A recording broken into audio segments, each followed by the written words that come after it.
তোমায় নিয়ে ঘুরতে আইছি। কোথায়? কেন তুমি থাকো দূরে দূরে, আদর দিয়া আমায় রাখো বুকে, আদর দিয়া আমায় রাখো বুকে। পাখি বলো। এবার তো বুঝতে পারছো? না তো। তাও বুঝতে পারোনি? না গো পাখিরাজ। সেমরি তোর প্রেমে আমি পড়েছি, তাই তো তোমায় নিয়ে ঘুরতে আইছি। সেমরি তোর প্রেমে আমি পড়েছি, তাই তো তোমায় নিয়ে ঘুরতে আইছি। কেন তুমি থাকো দূরে দূরে,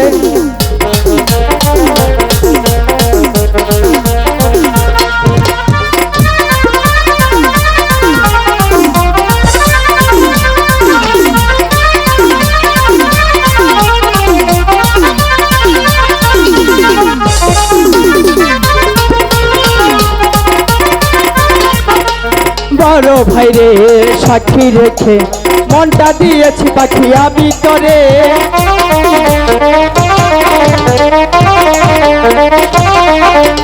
বড় ভাইরে সাক্ষী রেখে মনটা দিয়েছি পাখি আমি তোরে। কেন তুমি বুঝো না, একবার কাছে আসো না।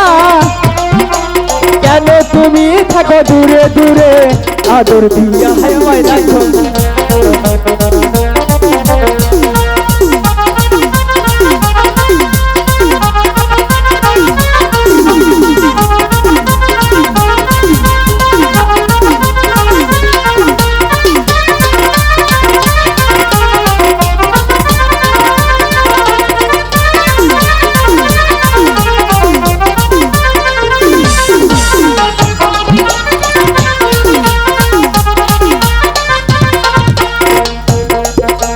প্রথম দেখার কালে তোমায় মনটা দিয়েছি পাখি আমি তোমায়।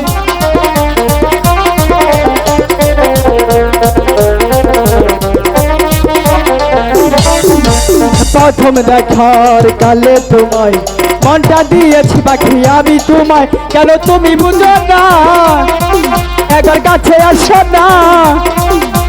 কেন তুমি থাকো দূরে দূরে, আদর দিয়া আমায় রাখো, আদর দিয়া আমায় রাখো বুকে, আদর দিয়া আমায় রাখো বুকে, আদর দিয়া আমায় রাখো বুকে। পাখি এবার তো বুঝতে পেরেছো? হ্যাঁ পাখিরাজ। তাহলে চলো এখন এক মুহূর্ত বিলম্ব করবো না, আমরা সেই গুরুদেবের সেই মরিটা খেয়ে আমরা যে ভুলটা করেছি, এই ভুল কখনোই মাপ হতে পারে না। আমরা সেই গুরুদেবের কাছে গিয়ে ক্ষমা চেয়ে নেবো, তাই তো? চলো পাখিরাজ। হাই রে চলো।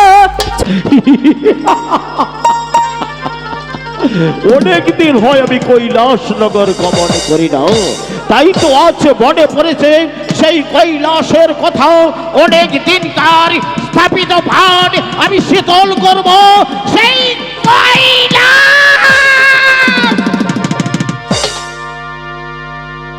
একই প্রতিদিন এই কমল বিল দিয়ে আমি চাই কৈলাসনগর ধর্ম প্রচার করতে। এই কমল বিলে এমন কোন মর্মান্তিক আমার দৃশ্যে বেশি আসেনি। আজ কেন এই কমল বিল আলোতে আলোকিত হয়ে আছে, এর যে কোনো বিহিত বুঝতে পারছি না। এর বিহিত না জানে আমি এখান থেকে এক পাও। কে তুমি? তুমি কি মানব না দানব?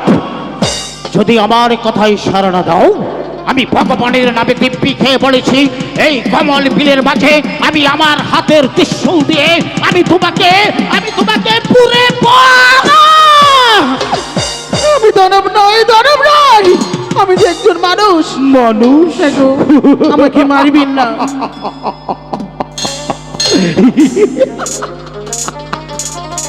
ওগো মানুষ, তোমার রূপ বুলানো ফুটান্ত গোলাপ যেমন টকবক করে উঠেছে এই কমল বিলের মাঝে, তোমার রূপে যে এই কমল বিল আলোতে আলোকিত হয়ে যাচ্ছে, আমি যে তোমার রূপে উন্মাদ হয়ে যাচ্ছি।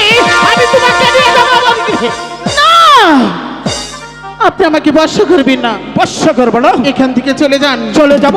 হ্যাঁ, এই আমার দৃষ্টি যখন তোর দিকে পড়েছে, আমি তোকে নিয়েই যাব। আমি বলছি তুই স্বেচ্ছায় আমার পুষ্পরতি স্বর হো, আমি তোকে নিয়ে যাব আমার গৃহে। না, আমি আপনার সঙ্গে যাব না। যাবে না? না না না, এই আমি যাব আমার পিতার সঙ্গে। পিতার সঙ্গে? হ্যাঁ হ্যাঁ, আমি কি জানতে পারি তোর পিতা তোকে এখানে রেখে সে কোথায় গিয়েছে? আমার পিতা প্রতিদিনের রাস্তায় চলাফেরা করে, তারপর তিনি ধর্ম প্রচার করিতে যায়। আমার পিতা আসলে আমার পিতার সঙ্গেই আমি চলে যাব। বেশ, তোমার পিতা প্রতিদিন এই রাস্তায় চলাফেরা করে, ধর্ম প্রচার করে, তাই তো তোমার পিতা আসলে তুমি চলে যাবে তার সঙ্গে। হ্যাঁ গো। আমি কি জানতে পারি তোমার জীবনে তোমার পিতাকে কোনোদিন দেখেছো? না, তাহলে তোমার পিতাকে দেখে তুমি কিভাবে চিনবে? অবশ্যই চিনব। কিভাবে চিনবে? আমি বলছি, আপনি শুনুন। বলো।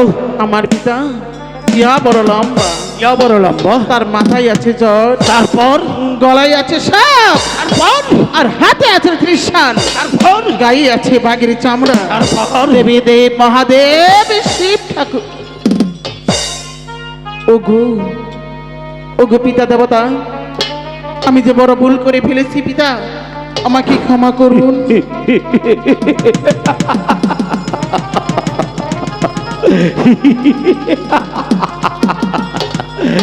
এই ছলনাময় কন্যা, তুই তোর সতীত্ব রক্ষা করার জন্য না গো। তুই আমার হাতে যা দেখেছিস, আমার পরনে যা দেখেছিস, না, তাই পিতা। থেকে তুই আমাকে পিতা বলে স্বীকৃতি দিয়েছিস। না গো। তুই যতই ছলনা করিস না কেন, এই দেবের দেব মহাদেবের হাত থেকে এই পৃথিবীতে এমন কোন বীর পুরুষ নেই না, পিতা। তোকে রক্ষা করবে। আমি তোকে দূর করব।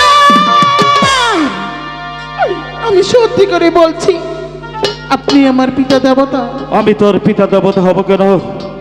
আমার তো কিছুই মনে পড়ছে না। মনে পড়ছে না?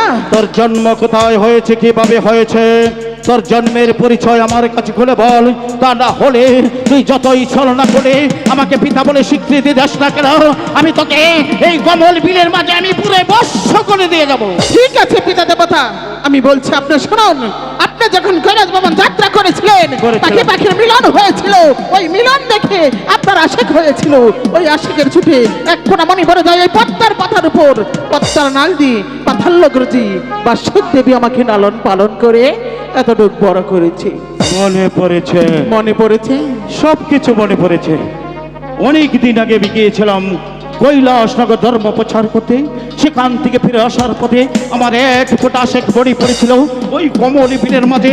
সেখান থেকে যদি তোর জন্ম হয়ে থাকে, তুই যে আমার ঔরসে জাত সন্তান, আমি হয়েছি তোর জন্মদাতা পিতা, তাই তো তোর পিতা হয়ে আমি তোর সাথে যে খারাপ আচরণ করছি, তার জন্য তোর হতো বাধা পিতা মার্জনা প্রার্থনা করছো। মা, ওগো পিতা দেবতা, মা গো, আমি আপনাকে ক্ষমা করে দিয়েছি। সত্যি তুমি ক্ষমা করেছো? হ্যাঁ গো পিতা। তুমি যদি আমাকে ক্ষমা না করতে, স্বয়ং ভগবান আমাকে ক্ষমা করতো না। আমি দেবের দেবে মহাদেব, এই পৃথিবীর সবাই আমাকে দেবতা বলে স্বীকার করে একটি করে পাল পূজা দেয়। সেই দেবতা তার মায়েকে না চিনতে পারে বলের বসতে তাকে অনেক কটু কথা বলে ফেলেছে। ও গো মা, আমি যেতে চেয়েছিলাম সেই কৈলাসনগর কুচুনিপাড়া, যাব না সেখানে। ভগবান তোমার দিদার মিলিয়েছে, আমি তোমাকে নিয়ে যাব সেই পঞ্চপুর শহরে। আমি তোমাকে আমার কন্যা হিসাবে লালন পালন করব আমার গৃহে রেখে। আমি তোমাকে তুলে দেব তোমার মায়ের হাতে। আজ থেকে এই মহাদেবের কন্যা হিসাবে লালন পালন হবে মা। ঠিক আছে পিতা দেবতা, আমাকে নিয়ে চলুন। আখি বন্ধন করো। এই তো পিতা, আমি আখি বন্ধন করছি। আমার পুষ্পরতি সোয়ার হও। এই তো সোয়ার হচ্ছি পিতা। আমি তোমাকে নিয়ে যাব এখান থেকে সেই পঞ্চপুর শহরে। এবার চলুন। ও কি হা হা দা হাই গো, ও ও